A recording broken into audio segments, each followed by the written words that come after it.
ఈ మాసంలో గురుప్రదోష వ్రతం ఎప్పుడు? ఆ రోజు ఏం చేస్తే మీ ఇల్లు సంపదతో నిండుతుందో తెలుసుకోండి ఈ వీడియోలో. మార్గశిర మాసంలోని కృష్ణపక్ష త్రయోదశి తిథి నాడు గురుప్రదోష వ్రతం వస్తుంది. ప్రదోష వ్రతం రోజున ఉపవాసం పాటించడం ద్వారా కోరిన కోరికలు నెరవేరే వరం లభిస్తుందని భక్తులు నమ్ముతారు అని పండితులు చెప్తున్నారు. మార్గశిర మాసంలోని కృష్ణపక్షం త్రయోదశి తిథి రోజున ప్రదోష వ్రతం వస్తుంది. ఇది మహాదేవుడికి అంకితం చేయబడింది. గురువారం రావటం వల్ల దీన్ని గురు ప్రదోష వ్రతం అంటారు.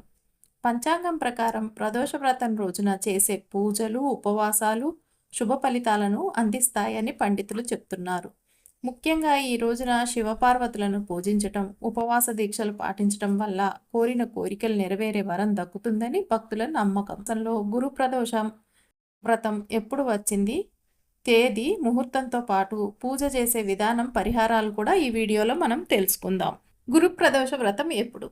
చంద్రమాన క్యాలెండర్ ప్రకారం నవంబర్ 28న గురు ప్రదోష వ్రతానికి శుభదినం. ముహూర్తం త్రయోదశి తిథి ప్రారంభం నవంబర్ 28, 24 సాయంత్రం 6:23 గంటలకు త్రయోదశి తిథి ముగుస్తుంది.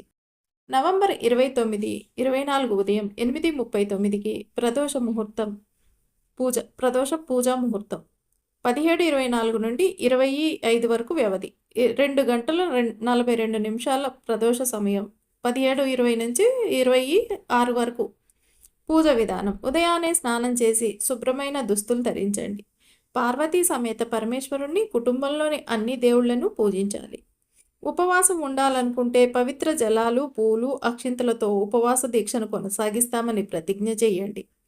ఆ రోజు ఉదయం, సాయంత్రం ఇంట్లో దేవుడి దగ్గర దీపం వెలిగించాలి తప్పనిసరిగా.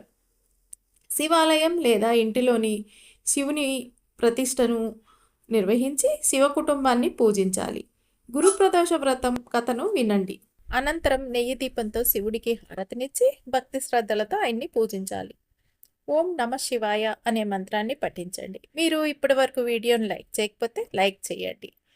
చివరగా పాపాలను తొలగించమని, పొరపాట్లను క్షమించమని శివుణ్ణి వేడుకోండి. పరమశివుడికి కింది వస్తువులతో అభిషేకం చేస్తే మరిన్ని శుభ ఫలితాలు కలుగుతాయట ఈ కార్తీక మాసంలో అని పండితులు చెప్తున్నారు. అవేంటో ఇప్పుడు ఈ వీడియోలో చూద్దాం. ఆవు పెరుగు ఆరోగ్యం, బలం సమకూరుతాయి. సంతాన ప్రాప్తి లభిస్తుంది. అలాగే ఆవు నెయ్యి ఐశ్వర్యం పెరుగుతుంది. మీరు మా ఛానల్కి ఫస్ట్ సారి వచ్చినట్టయితే తప్పకుండా సబ్స్క్రైబ్ చేసుకోండి. ఇలాంటి మరిన్ని వీడియోలు కావాలనుకుంటే పక్కనే ఉన్న బెల్ ఐకాన్ని ప్రెస్ చేయండి. చెరుకు రసం దుఃఖం తొలగిపోతుంది. తేనె తేజస్సు పెరుగుతుంది. బాస్మజలం పాపాలు తొలగిపోతాయట. సుగంధోదకం పుత్ర సంతోషం కలుగుతుంది. పుష్పోదకం స్థిరాస్తి పెరుగుతుంది. బిల్వజలం ఆనందం వెల్లివిరుస్తుందని పండితులు చెప్తున్నారు. అలాగే నువ్వుల నూనెతో చేస్తే అభిషేకం శివయ్యకి ఈ కార్తీక మాసంలో మృత్యుదోషం కూడా తొలగిపోతుందంట. రుద్రోక్షతాకం ఐశ్వర్యం వృద్ధి చెందుతుంది. సువర్ణ జలం దరిద్రం తొలగిపోతుంది. మీరు ఇప్పటి వరకు మా వీడియోని ఎవరికి షేర్ చేయకపోతే మీకు తెలిసిన వారందరికీ ఈ వీడియోని ఎమ్మటే షేర్ చేయండి. అన్నాభిషేకం సుఖజీవనం, ద్రాక్షరసం సకల కార్యాభివృద్ధి, నారీకేళ జలం సర్వ సంపద వృద్ధి చెందుతుంది. ఖర్జూర రసం శత్రునాశనం, గరిక జలం ఆర్థిక అభివృద్ధి, ధవళోదకం శివుడికి దగ్గర అవుతారు. గంధోదకం సర్వ సమృద్ధి, సంపద ప్రాప్తి లభిస్తుంది. కస్తూరి జలం రాజసం నేరేడు పండ్ల రసం నిరాశ తొలగిపోతుందంట. ఈ కార్తీక మాసంలో నేరేళ్ల పళ్ళ రసంతో శివుడికి అభిషేకం చేస్తే నవరత్న జలం గృహప్రాప్తి కలుగుతుందట. మామిడి పండు రసం దీర్ఘకాలిక వ్యాధులు నయం అవుతాయట. పసుపు, కుంకుమ, మంగళప్రదం విభూది 1,000,000 రెట్ల ఫలితం దక్కుతుందట.